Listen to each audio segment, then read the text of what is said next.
Hi, my name is Schyler Church. I am a California real estate broker as well as a member of the education department at Accredited Real Estate Schools. We provide the course requirements as well as varying levels of preparation to be eligible to take the state exam and also be prepared to pass it. And that's what we're talking about today is reviewing for that state exam and some practice questions to help you do so. So let's dive on in.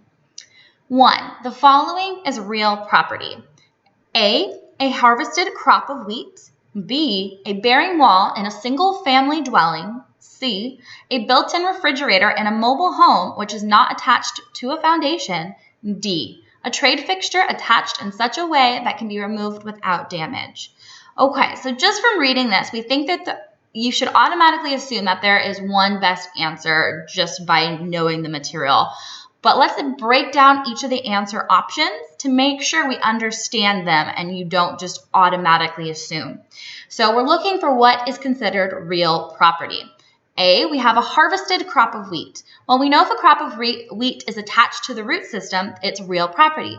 But when it becomes harvested, it's severed and then it becomes movable, and that is then personal property. So A is not correct. B, a bearing wall in a single-family dwelling. Well, we know single-family dwelling is real property, and the bearing wall inside that single-family dwelling is also real property because, remember, that is the main wall that keeps the house up, for instance. And so that would be real property. So that looks to be the best answer. C, a built-in refrigerator. Okay, that sounds like it could be real property. Oh, but in a mobile home which is not attached to a foundation. So because the mobile home that's not attached to a foundation is personal property, well, then the built-in refrigerator would also be considered personal property with that mobile home. A trade fixture attached in such a way that can be removed without damage. Well, when you see the word or term trade fixture, you should think of an item that is used in the course of business by a tenant leasing a space.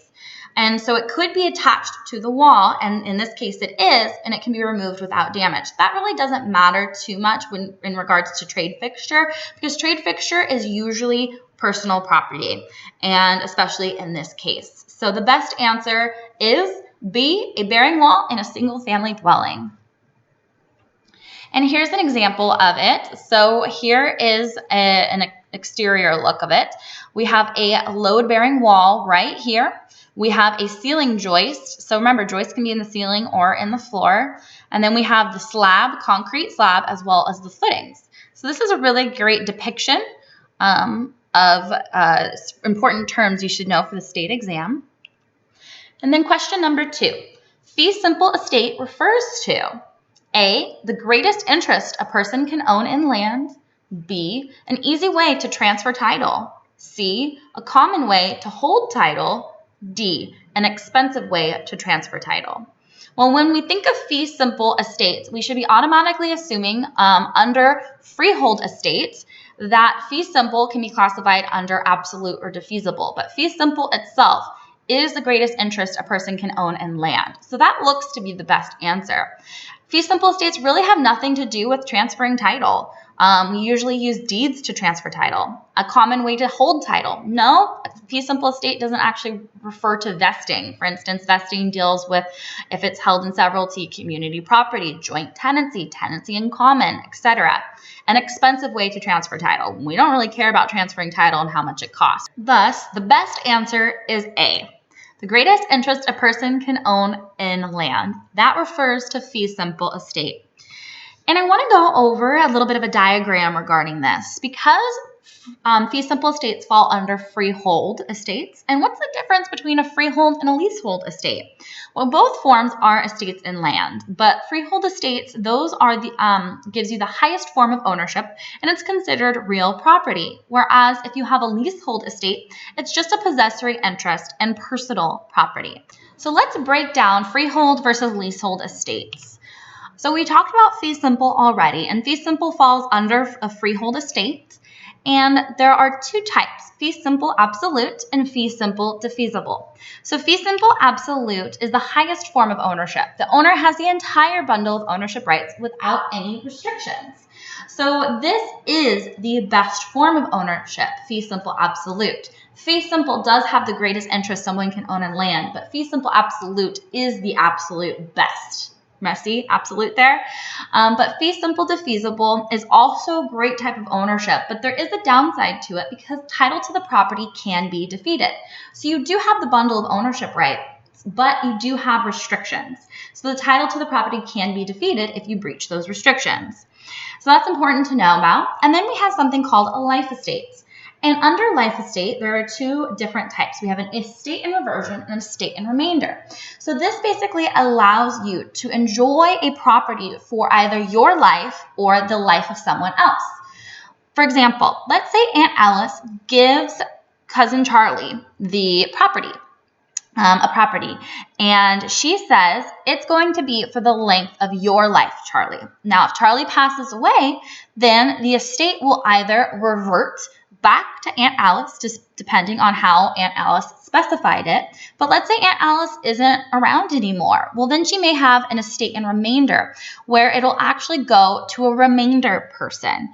So if it reverts back to the original person, so for instance, Aunt Alice, it's an estate in reversion. But if it goes to a remainder person, it's estate in remainder. Now, then we have leasehold estates. So we have different types underneath it. And these are the ones you need to know for the state exam. So we have estate for years. Remember, this is one that starts and ends. It doesn't need to be for years. It could be for days, months, weeks. It could be for years, but it starts and it ends. And then we have estate from period to period, which we also call a periodic tenancy. This is one that's, it's an estate. It's basically where it starts and it ends, and then it renews. So it just keeps renewing. An estate at will, this is when it's actually an estate for years, but it converts over to a periodic tenancy. So then it just keeps renewing after the estate for years is over. This is where the landlord and the tenant have both decided at will to remain in the property and continue with the terms. Whereas estate at sufferance is, well, let's say the tenant remains in the property and doesn't pay rent. So it's then going to be a sufferance. Well, the landlord is then suffering. So this is just a brief overview of it. So let's go over question number 3. If a buyer takes the property subject to the existing loan, subject to most nearly means A, both the buyer and seller will be liable on the loan. B, only the buyer will be liable for the loan. C, the seller has no liability for the loan. D, the buyer will not be personally liable for the loan. So you should be going over and thinking of the differences between subject to versus an assumption. Remember, subject to's you probably won't see in the real world, but because this is a little bit of a weird concept, you might see it on the state test. And subject to means that the buyer does assume the loan, the existing loan that, for instance, the seller had, but he's assuming it subject to. So he's actually not liable for the first 5 years. The seller remains liable. So out of these answer options, the best answer option would be D. The buyer will not be personally liable for the loan. And let's go through this a little bit.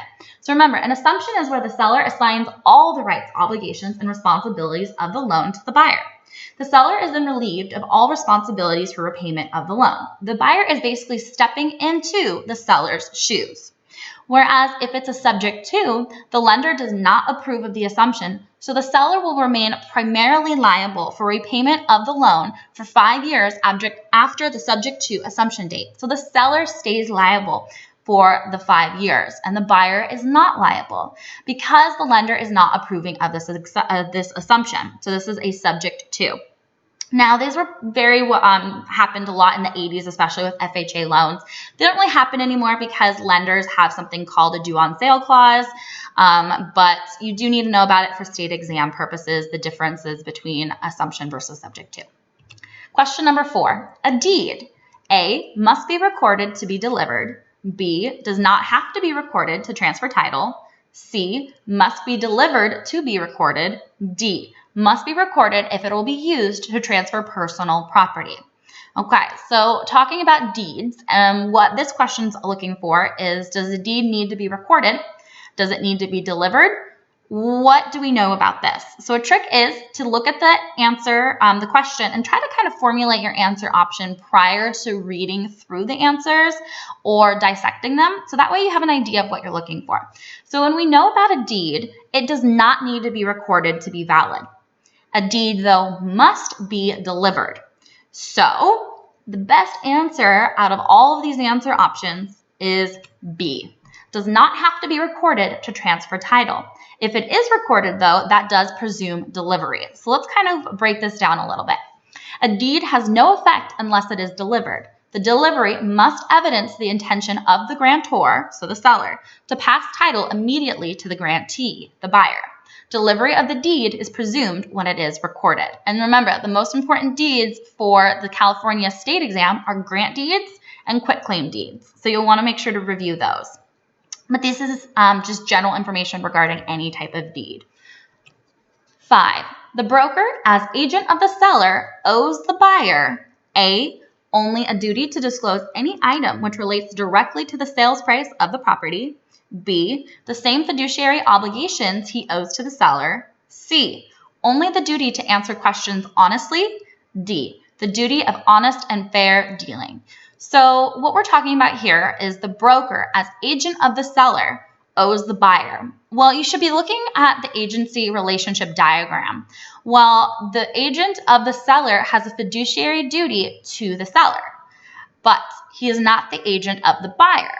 And in that case, remember, the agent would then owe a duty of honest and fair dealing to all third parties in the transaction. So the broker of the seller, or the agent of the seller, would owe a duty of honest and fair dealing to the buyer. He does not have a fiduciary duty to the buyer. So remember, here's a little bit of a diagram overview. So what we're talking about is the agent of the seller. So the listing agent. The listing agent has a fiduciary duty to the seller. Remember, of utmost care, honesty, loyalty, integrity, all of those key words. But to third parties, so the buyer specifically, the listing agent has a duty of honest and fair dealing to the buyer. Whereas the selling agent, the agent of the buyer, has a fiduciary duty to the buyer, but a duty of honest and fair dealing to the seller. Thank you for watching. If you have any questions, please feel free to contact us at Accredited Real Estate Schools, and we'd be happy to help you throughout your journey of obtaining your real estate license.